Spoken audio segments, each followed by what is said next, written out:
High, আমি সুদীপ।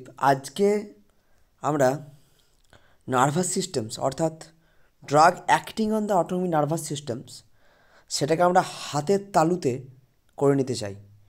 তো আমরা এবার দেখব যে কিভাবে নার্ভাস সিস্টেমটা আমরা হাতের তালুর সাহায্যে মনে রাখতে পারি। এটা একটা নতুন টেকনিক, আমরা এতদিন বইয়ে পড়েছি। তো দেখো, সববার প্রথমে একটা জিনিস লেখা আছে যেটা আমাকে দেখতে হবে, সেটা হচ্ছে, দেখো প্রথমে লেখা আছে যে অ্যাসিটাইল কোলিন।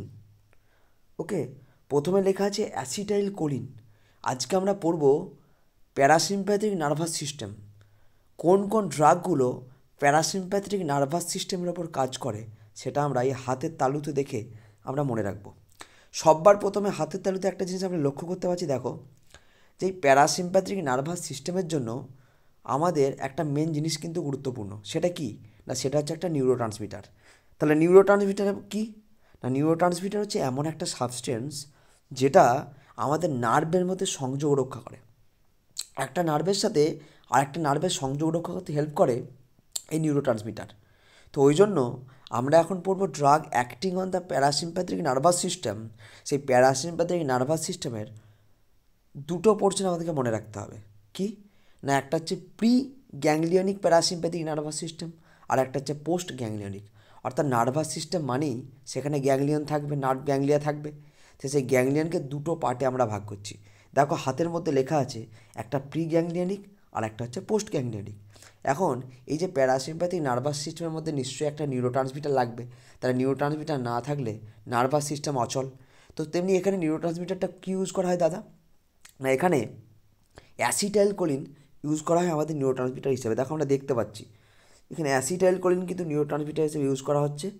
হ্যাঁ, এবং এই প্যারাসিম্প্যাথিক নার্ভাস সিস্টেম বললাম, নার্ভ যে গ্যাংলিয়া তার দুটো পার্ট আছে, একটা হচ্ছে প্রি গ্যাংলিয়নিক আর একটা হচ্ছে পোস্ট গ্যাংলিয়নিক। চলো এবার আমাদেরকে জানতে হবে যে what drug, what types of drug are used in the treatment of parasympathetic nervous system. যে সমস্ত ড্রাগগুলো প্যারাসিম্প্যাথিক নার্ভাস সিস্টেমের ক্ষেত্রে ইউজ করা হয় সেই সমস্ত ড্রাগগুলোকে বলা হয় কোলিনার্জিক ড্রাগ বা প্যারাসিম্প্যাথোমাইমেটিক ড্রাগ। তাহলে কেন এই ড্রাগগুলোর নাম কোলিনার্জিক হলো? যেহেতু এই প্যারাসিম্প্যাথিক নার্ভাস সিস্টেমের একমাত্র নিউরোট্রান্সমিটার হলো অ্যাসিটাইল কোলিন, সেই অ্যাসিটাইল কোলিনের নাম থেকে এটার নাম হয়েছে কোলিনার্জিক ড্রাগ। নেক্সট, এর অপর একটা নাম হচ্ছে parasympathomimetic drug. Parasympathomimetic, what do you mean by parasympathomimetic? না, মাইমেটিক কথার অর্থ হলো শো দ্য সিমিলার অ্যাকশন। অর্থাৎ প্যারাসিম্প্যাথোমাইমেটিক ড্রাগ হচ্ছে এমন একটা ড্রাগ যে ড্রাগটা সেই সমস্ত অর্গানের ওপর কাজ করবে যে অর্গানগুলো parasympathetic post গ্যাংলিয়নিক parasympathetic nervous system দ্বারা কন্ট্রোল হয়, তাদের দ্বারা ইনারভেটেড হয়। তাহলে পোস্ট গ্যাংলিয়নিক প্যারাসিম্প্যাথিক নার্ভাস সিস্টেম দ্বারা ইনারভেটেড হচ্ছে বা কন্ট্রোল হচ্ছে আমাদের বডিতে যে সমস্ত অর্গানগুলো আছে, যেমন as for example heart, as for example stomach. তো এইরকম অর্গানগুলোর ওপর কন্ট্রোল করছে কারা? না, পোস্ট গ্যাংলিয়নিক প্যারাসিম্প্যাথিক নার্ভাস সিস্টেম। তো এই সমস্ত ড্রাগগুলো, প্যারাসিম্প্যাথোমাইমেটিক ড্রাগগুলো এই সমস্ত অর্গানগুলোর ওপর কাজ করে, যার যে সমস্ত অর্গানগুলো পোস্ট গ্যাংলিয়নিক প্যারাসিম্প্যাথিক নার্ভাস সিস্টেম দ্বারা কন্ট্রোল হয়ে আছে। তার মানে প্যারাসিম্প্যাথোমাইমেটিক মানে হচ্ছে প্যারাসিম্প্যাথিক নার্ভাস সিস্টেমটাকে যদি বডির ন্যাচারালি স্টিমুলেশন হয়, তাহলে স্টিমুলেশন হওয়ার ফলে আমাদের বডিতে যে সমস্ত সিমটমগুলো দেখা যাবে, যদি আমরা বাইরে থেকে প্যারাসিম্প্যাথোমাইমেটিক ড্রাগকে অ্যাডমিনিস্টার করি তাহলে সেই সেম সিমটমগুলো দেখা যাবে। ওই জন্যই বলা হয়েছে যে প্যারাসিম্প্যাথোমাইমেটিক ড্রাগ। মাইমেটিক কথার অর্থ হচ্ছে শো দ্য সিমিলার অ্যাকশন। ওকে, নাও এই যে প্যারাসিম্প্যাথোমাইমেটিক ড্রাগ, এদের মধ্যে কি পড়ে? মেন পড়ে অ্যাসিটাইল কোলিন। তাহলে সেই অ্যাসিটাইল কোলিন সম্পর্কে আমাদেরকে জানতে হবে। তাহলে আমরা জানি কোনো একটা ড্রাগ কাজ করতে গেলে তার একটা রিসেপ্টর সাইট লাগে, তার রিসেপ্টর সাইট ছাড়া কোনো একটা ড্রাগ কাজ করতে পারে না। তেমনি অ্যাসিটাইল কোলিন যে আমাদের বডিতে বিভিন্ন রকম অ্যাকশন প্রডিউস করছে, কী অ্যাকশন প্রডিউস করছে সেটা আমরা পরে জানতে পারবো। তো যে সমস্ত অ্যাকশন প্রডিউস করুক না কেন, একটা নিশ্চয়ই রিসেপ্টর সাইডের ওপর বসে কাজ করবে, বসে অ্যাকশনটা প্রডিউস করতে পারবে। তাহলে আমরা এখন পড়বো যে অ্যাসিটাইল কোলিনের রিসেপ্টর কত রকমের হয়। দু রকম টাইপের রিসেপ্টর হয়, M1 রিসেপ্টর, একটা হচ্ছে অ্যাসিটাইল কোলিনের রিসেপ্টর দু রকম হয়, একটা হচ্ছে মাস্কারনিক টাইপ রিসেপ্টর আর একটা হচ্ছে নিকোটিনিক রিসেপ্টর। মাস্কেরাইন থেকে মাস্কেরানিক রিসেপ্টর, নিকোটিন থেকে নিকোটিনিক রিসেপ্টর। তো এবার এই মাস্কেরানিক রিসেপ্টরকে আমরা ডিনোট করছি, দেখো হাতের মধ্যে আঁকা আছে, প্রথম 3টে আঙুলে লেখা আছে দেখো M1 M2 M3। তার মানে মাস্কেরানিক রিসেপ্টরকে আমরা ডিনোট করতে এম দ্বারা, বড় হাতের এম দ্বারা। তাহলে হাতের প্রথম আঙুলটাকে M1 বলা হচ্ছে, দ্বিতীয় আঙুলটাকে বলা হচ্ছে M2, তৃতীয় আঙুলটাকে বলা হচ্ছে M3। এরা হচ্ছে 3 ভাই। এরা মাঝখানের রিসেপ্টর কিন্তু 5 রকম আছে, M1 M2 M3 M4 M5। তার মধ্যে M4 M5টি ইনঅ্যাক্টিভ, এদের ব্যবহার সেরকম নেই।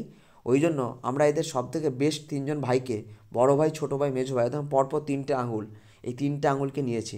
একটা আঙুল হচ্ছে M1, একটা আঙুল হচ্ছে M2, আর একটা হচ্ছে M3 রিসেপ্টর। তিনটে আঙুল 3টে রিসেপ্টর হিসেবে কাজ করছে।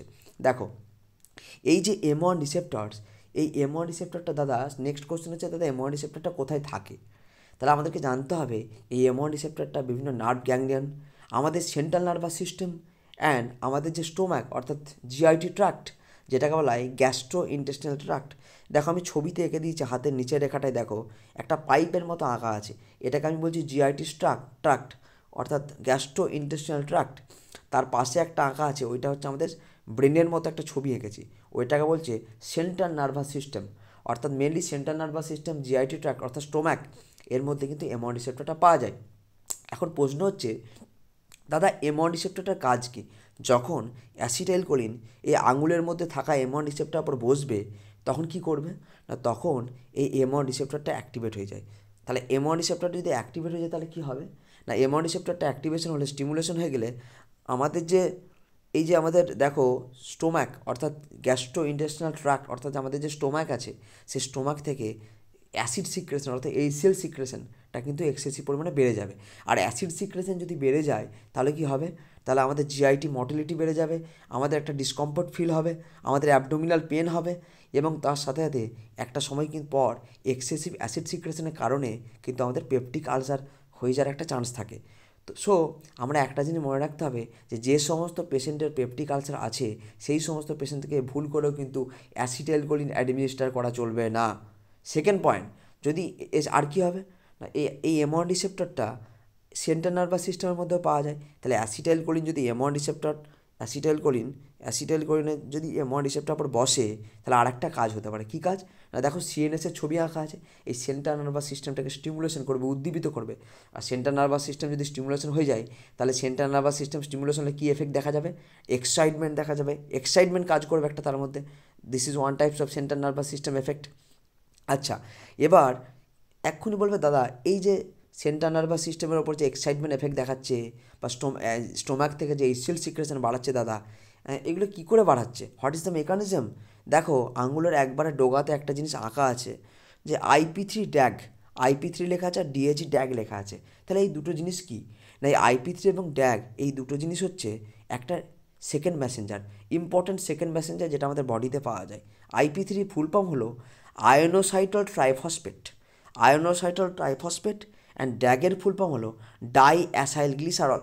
তাহলে এই যে আমাদের সেকেন্ড মেসেঞ্জার, এই সেকেন্ড মেসেঞ্জার লেভেলটা বডিতে বাড়িয়ে দেয় কে, অ্যাসিটাইলকোলিন যখন M1 রিসেপ্টর উপর বসে, তখন বডিতে এই IP3 ড্যাগের মতো যে ইম্পর্ট্যান্ট সেকেন্ড মেসেঞ্জার, এদের লেভেলটাকে বডিতে বাড়িয়ে দেয়। তাহলে এদের লেভেল যদি বডিতে বেড়ে যায়, মনে রাখতে হবে এই ইম্পর্ট্যান্ট সেকেন্ড মেসেঞ্জারের লেভেল যখন বডিতে বেড়ে যায়, তখন এরা কিন্তু একটা স্টিমুলেটরি অ্যাকশন দেখায়, একটা উদ্দীপনামূলক অ্যাকশন দেখায়, যার ফলে কিন্তু আমাদের স্টোমাক থেকে HCl সিক্রেশন বেড়ে যাচ্ছে এবং আমাদের সেন্ট্রাল নার্ভাস সিস্টেমটা কিন্তু স্টিমুলেশন হচ্ছে। এটা কিন্তু মাথায় রাখতে হবে। চলো আরেকটা কি, নেক্সট হচ্ছে সেকেন্ড আঙুলটায় লেখা আছে দেখো যে M2 রিসেপ্টর। আমাদের সেকেন্ড আঙুলটা হলো অ্যাসিটাইলকোলিনের M2 রিসেপ্টর।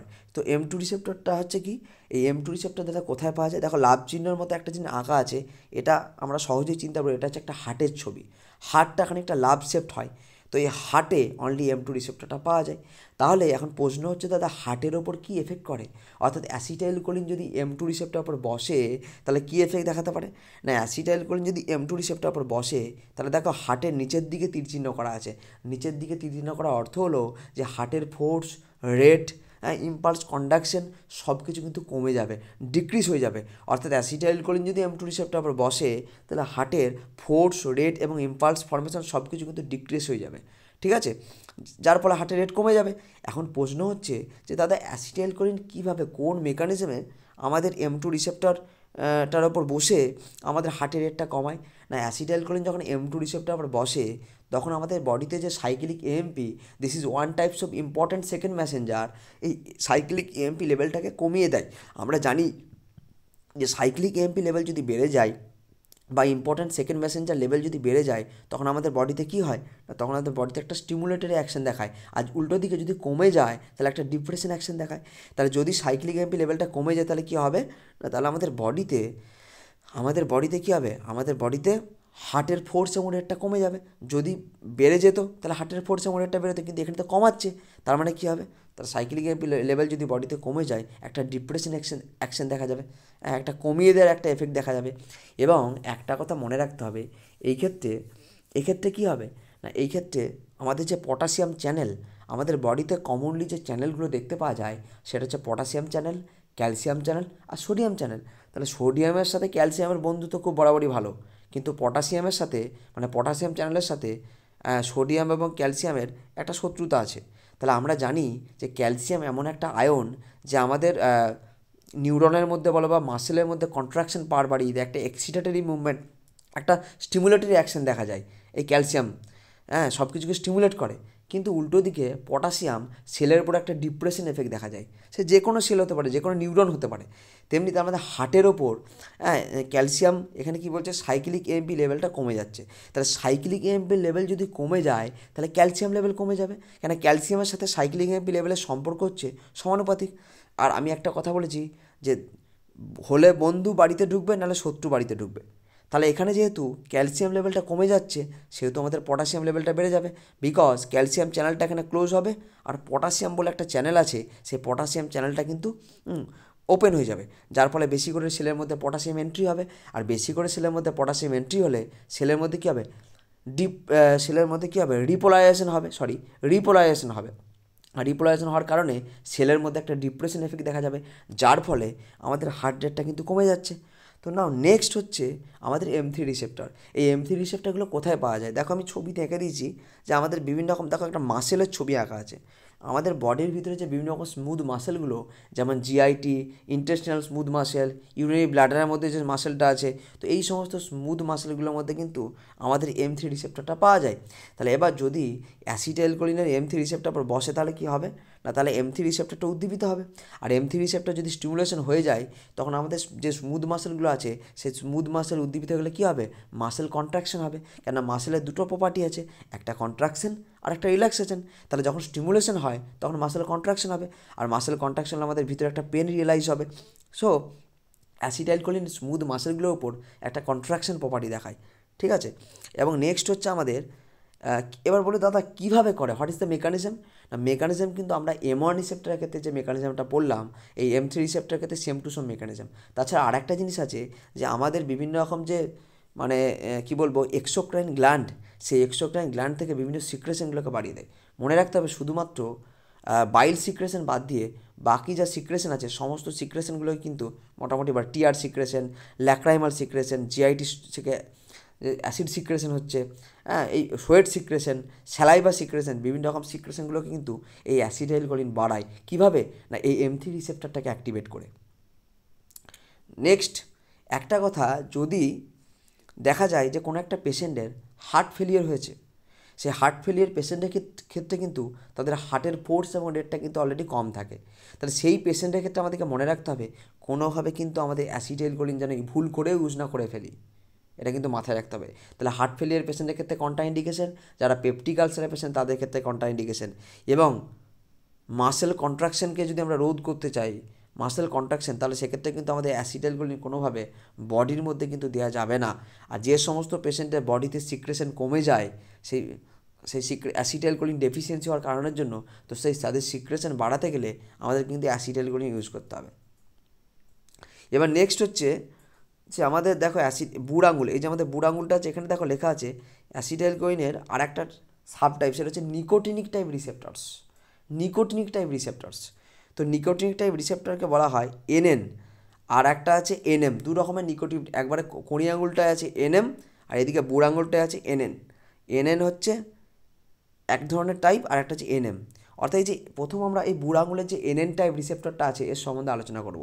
অ্যাসিটাইলকোলিনে এনএন টাইপের রিসেপ্টরটা পাওয়া যায় both sympathetic and ganglia, both sympathetic and parasympathetic যে গ্যাংলিয়াগুলো আছে সেই গ্যাংলিয়াগুলোতে কিন্তু এনএন টাইপ রিসেপ্টরটা পাওয়া যায়। তাহলে যদি অ্যাসিটাইলকোলিন এই এনএন টাইপ রিসেপ্টর উপর বসে তাহলে কী হবে না, তাহলে আমাদের তাহলে আমাদের যে গ্যাংলিয়নিক সিস্টেম সেটা উদ্দীপিত হয়ে যাবে, যার ফলে আমাদের বডিতে বেশি বেশি করে অ্যাসিড মানে নিউরোট্রান্সমিটার রিলিজ হতে শুরু করবে এবং গ্যাংলিয়নিক অ্যাক্টিভিটি বেড়ে যাবে, যার ফলে আমাদের ট্রিমর কাঁপুনি টাইপের হতে পারে, বা এছাড়া আমাদের ব্লাড প্রেশার হাই হয়ে যেতে পারে। বিকজ আমাদের যখন গ্যাংলিয়নিক অ্যাক্টিভিটিটা বেড়ে যাবে তখন আমাদের বেশি করে নিউরোট্রান্সমিটার যখন রিলিজ হবে তখন অ্যাসিটাইলকোলিনের সাথে সাথে আমাদের অ্যাড্রিনালিন বলে নিউরোট্রান্সমিটার বেশি করে রিলিজ হবে। আর এই অ্যাড্রিনালিন রিলিজ যদি বেশি করে হয় তাহলে কী হবে, adrenaline is responsible for the high blood pressure, release বেশি হলে ব্লাড প্রেশার হাই হবে। অর্থাৎ যারা বেশি টেনশন করে, টেনশন করার কারণে ব্লাড প্রেশার বাড়ে, সেক্ষেত্রে অ্যাড্রিনাল সিক্রেশন বেড়ে যায়। তো এটা আমাদের মনে রাখতে হবে।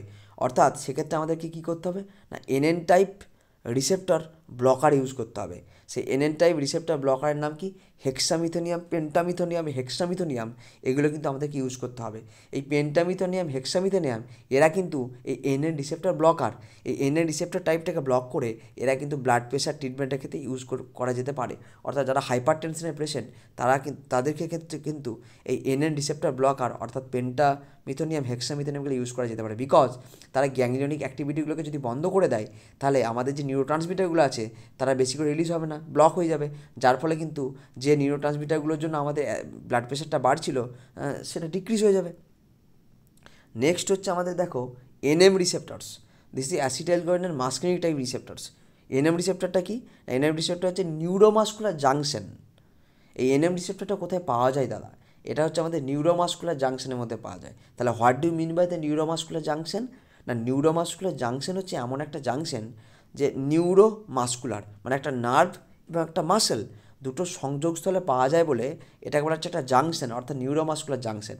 তাহলে নার্ভটার নাম কি না, নার্ভটার নাম হচ্ছে মোটর নার্ভ এবং যে মাসেলটা সেই মাসেলটার নাম হচ্ছে স্কেলিটাল মাসেল। তাহলে মোটর নার্ভ আর স্কেলিটাল মাসেলের মধ্যে যে জাংশন সেটাকে বলে নিউরোমাস্কুলার জাংশন, তার মধ্যে পাওয়া যায় এনএম রিসেপ্টর। তাহলে যদি অ্যাসিটাইলকোলিনে এনএম রিসেপ্টর আবার বসে তাহলে কী হবে না, তাহলে আমাদের স্কেলিটাল যে মাসেলগুলো আছে গোটা বডিতে পুরো, সেই স্কেলিটাল মাসেলগুলো কন্ট্রাকশন হবে, যার ফলে আমাদের একটা পেন রিয়েলাইজ হবে, মানে মাসেলগুলো স্ট্রিপ হয়ে থাকবে। হ্যাঁ, তো এই ক্ষেত্রে যদি আমরা এটা থেকে রোধ করতে চাই যে মাসেল কন্ট্রাকশনটাকে, স্কেলিটাল মাসেল কন্ট্রাকশনটাকে যদি আমরা রুখতে চাই, সেক্ষেত্রে আমাদেরকে এনএম রিসেপ্টর ব্লকার ইউজ করতে হবে। সেই এনএম রিসেপ্টর ব্লকারটার নাম হচ্ছে ডি টিউবার কিউরেরিন, ডি টিউবার কিউরেরিন। এর একটা হিস্ট্রি আছে। আগেকার যুগে আমাদের যে আফ্রিকান কিছু দেশ ছিল যেখানে তারা কি ইউজ করতো না, তারা ইউজ করতো বিভিন্ন রকমের একটা কিউরের বলে একটা সাবস্টেন্স ইউজ করতো যেটা মাসেল রিল্যাক্সেশন করা প্রপার্টি ছিল।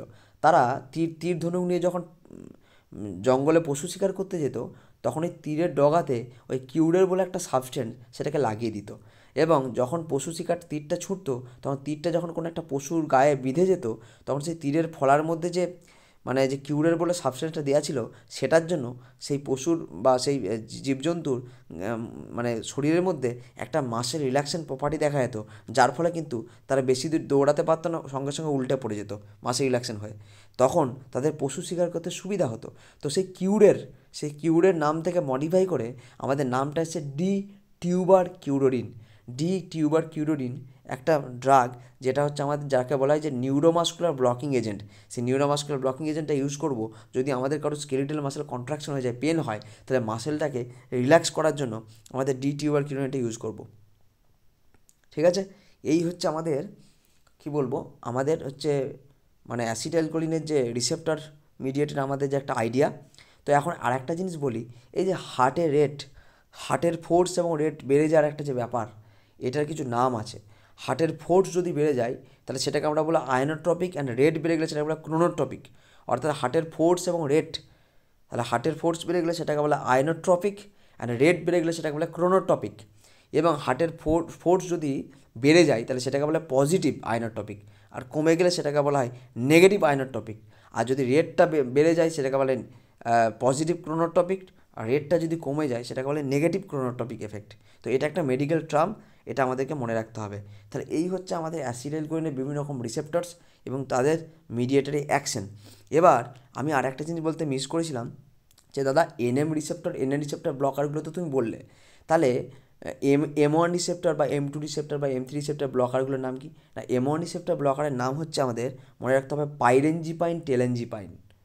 পাইরেনজিপাইন টেলেনজিপাইন হচ্ছে M1 রিসেপ্টর ব্লকার, অর্থাৎ অ্যাসিটাইলকোলিনকে M1 রিসেপ্টর উপর বসে কাজ করতে দেবে না এই পাইরেনজিপাইন টেলেনজিপাইন। অ্যাসিটাইলকোলিনকে যদি কাজ করতে না দেয় তাহলে স্টিমুলেশন হবে না রিসেপ্টরটা, আর রিসেপ্টর স্টিমুলেশন না হলে স্টোমাক থেকে অ্যাসিড সিক্রেশনটা হবে না, কমে যাবে। যে কারণের জন্য এই পাইরেনজিপাইন এবং টেলেনজিপাইন এগুলোকে আমরা পেপটিক আলসারের ট্রিটমেন্টের ক্ষেত্রে ইউজ করি। এবং তবে আমাদের ইন্ডিয়ার মধ্যে এর ব্যবহারটা খুব সীমিত। জেনারেলি আমাদের যে ইউরোপিয়ান কান্ট্রিগুলো আছে ওগুলোতে এই পাইরেনজিপাইন এবং টেলেনজিপাইন এগুলোকে সবথেকে বেশি ইউজ করা হয়। এবং তাহলে M2 রিসেপ্টর ব্লকার দাদা, M2 রিসেপ্টর ব্লকারের নাম হচ্ছে M2 রিসেপ্টর ব্লকার নাম হচ্ছে মেথোট্রামাইন। মেথোট্রামাইন হচ্ছে M2 রিসেপ্টর ব্লকার। ধরো দেখা যাচ্ছে কোনো একটা হার্ট ফেলিয়ারের পেশেন্টকে ভুল করে অ্যাসিটাইলকোলিন অ্যাডমিনিস্টার করে দিচ্ছ, সেক্ষেত্রে সঙ্গে সঙ্গে আমাদেরকে অ্যাসিটাইলকোলিনটা M2 রিসেপ্টর উপর বসে অ্যাকশন শুরু করার আগেই আমাদেরকে কী করতে হবে, M2 রিসেপ্টর ব্লকার অর্থাৎ মেথোট্রামাইন আমরা যদি অ্যাডমিনিস্টার করে দিই তাহলে সেক্ষেত্রে কিন্তু পেশেন্টটা ক্ষতির হাত থেকে বেঁচে যেতে পারে। ওই জন্য ওটাকে বলা হয় M2 রিসেপ্টর ব্লকারের নাম হলো মিথোট্রামাইন। অ্যান্ড M3 রিসেপ্টর ব্লকার এর নাম হচ্ছে ডেরিফেনাসিন।